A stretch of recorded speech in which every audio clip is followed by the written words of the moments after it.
Welcome back to another episode of the Science of Winning podcast. My name is Pradeep Sangha. I'm your host here. Today, I'm going to be talking about one of my favorite topics, but it's not necessarily a favorite topic for CEOs and executive teams, and that is the lack of accountability. It's one of the most common things that we hear about from team leaders and teams, and it's one of the most common things that we see in the work that we do in terms of taking average teams or even high-performing teams to a higher level of performance. And based on our research and my own personal experience, I can say that lack of accountability definitely falls into one of the top 5 things that stops or hinders a team from being high performance. But it's not for the reason that you think. This is very important. One of the challenges that I see in leaders, whether it's a CEO or an executive or a sales leader, whoever it may be, is that they're always complaining about lack of accountability, how this person is not accountable or that person is not accountable, or there's just a general lack of accountability in the team or in the culture in the organization. But one of the things that we don't hear very much about is why is there a lack of accountability? And this is the most important thing. If someone is not being accountable for something, there's a reason behind it. Very seldom do we find that people don't want to be held accountable to something. Okay, so the vast majority of people want to show up to work, to do a good job. They want to have a responsibility. They want to be held accountable to certain things.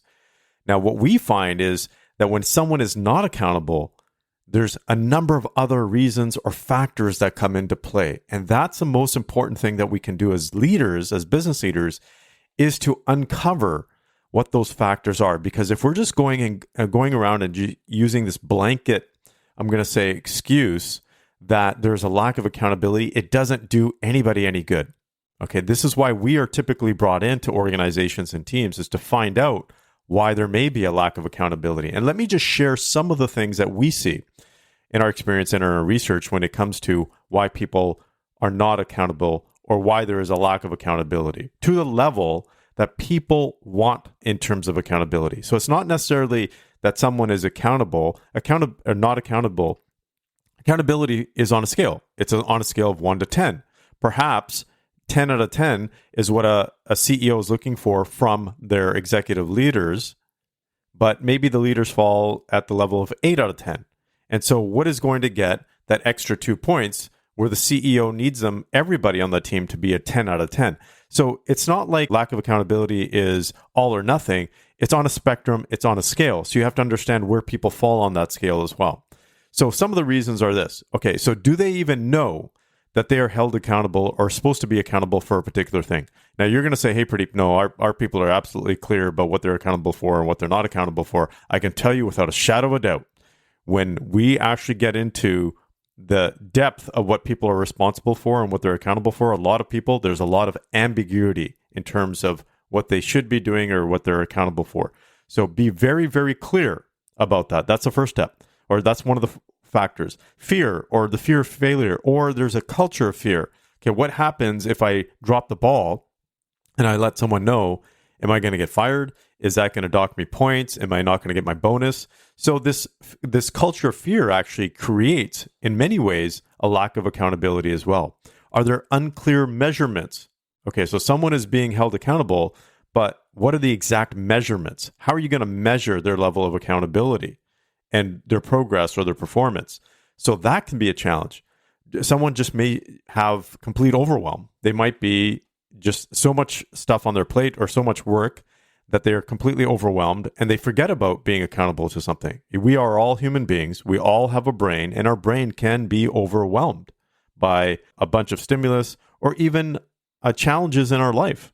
So that's another thing to take a look at. Sometimes when people have other challenges in their life, they fail to be accountable in the workplace.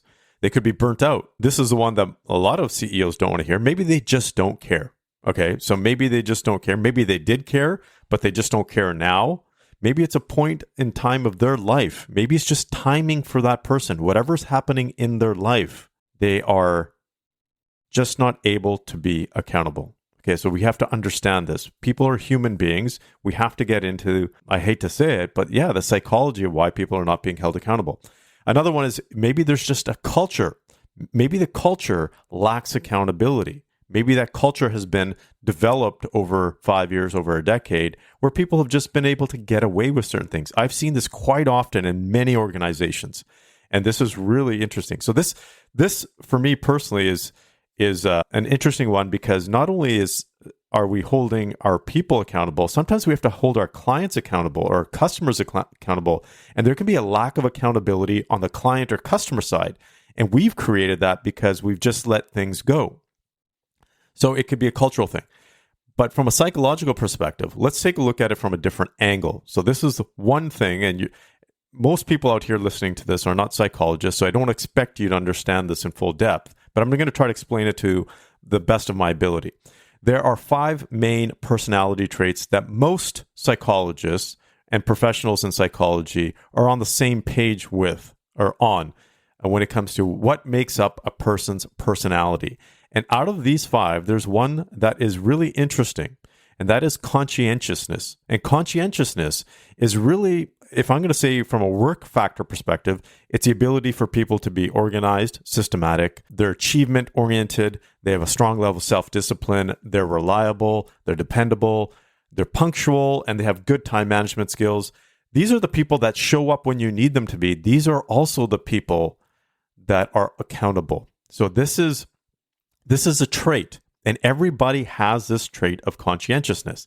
Now, the interesting part here is, what level of conscientiousness do they have? Are they low? Are they average? Are they high? What studies have shown is that people that are higher in conscientiousness, typically those are the people that managers like, because those are the people who are accountable and dependable. When it comes to this trait and how prevalent it is in the workforce, the interesting thing is that studies at this point show that roughly a quarter, about 25 to 27% of people rate high in conscientiousness in the workforce in North America. That's really, really interesting. The vast majority of people, about 50% of the people, are average when it comes to conscientiousness. So when you are hiring someone, I don't always recommend doing a Big 5 personality trait assessment or even other assessments, because a lot of those assessments, first of all, you're not going to fully understand unless you're a psychologist and you've been highly trained in these assessments. Assessments are money makers. People make a ton of money because they go out and say, hey, here's an assessment, use it. We're going to license it to you for $10 a pop or $150 a pop. They make a ton of money. But in order to really understand a person's psychology, you have to have a strong understanding of psychology in itself. So if you are going to administer it, I highly encourage you to have a professional in psychology that understands psychology, whether it's a PhD or psychologist or someone that has vast experience in psychology, to administer these types of assessments. But if you were to administer an assessment that measures conscientiousness, that will tell you how likely a person is, not in every single situation, but in most situations, how well they're going to be organized, dependable, reliable, whatever that might be. This is important if you are hiring someone like an executive assistant, someone that is needing to be on the ball with certain things. A project manager, for example, should be high in this level of conscientiousness. Do you need a sales professional, for example, to be in the high level of conscientiousness? You know, from my perspective, from my experience, I can tell you most salespeople that we have worked with are not necessarily, they're not high in conscientiousness. They have other traits that enable them to be good salespeople. So depending on the role, depending on what you're looking for from the person, this is a trait that's very important. And this trait, like I said, ranges from low to high. And not everybody has a high level of conscientiousness. This is an innate part of their personality. So you got to be very, very clear about the role that you have, the type of person that you want to fit into that role, and the type of personality traits you want that person to have. And one of them, if you want someone to be really, really accountable, is to have a higher level of conscientiousness. So to sum this up, the most important thing as a leader is not just to point out that there's a lack of accountability, but why there is a lack of accountability in the first place. Most likely, it's not just one factor. There's a series of factors that you really need to get down to the root of and alleviate or distinguish and challenge and fix that actually gets to that level of accountability where you're looking for people to get to.